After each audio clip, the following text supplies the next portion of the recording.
Welcome to our channel. If you want to reduce data usage while using the Nest app to monitor your smart home devices, enabling low data mode can help conserve your mobile data. Here's how to set it up. Step 1.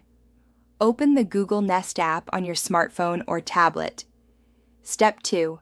Log into your Google account if you're not already signed in. Step 3.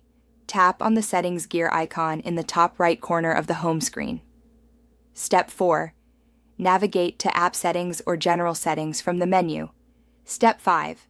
Look for Data Usage or Streaming Quality options in the Settings menu. Step 6.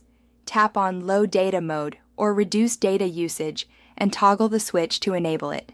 Step 7. The app may provide additional options to customize data usage, such as reducing video quality for Nest cameras or limiting refresh rates. Step 8.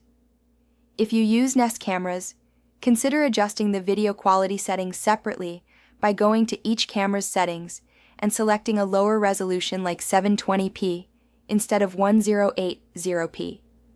Step 9.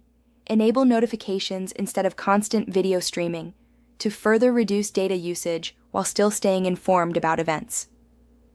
Step 10. Save your settings and monitor your data usage over the next few days to see the reduction. Step 11. Remember that low data mode may affect video quality and app responsiveness, but it significantly reduces data consumption. Don't forget to like this video and subscribe to our channel.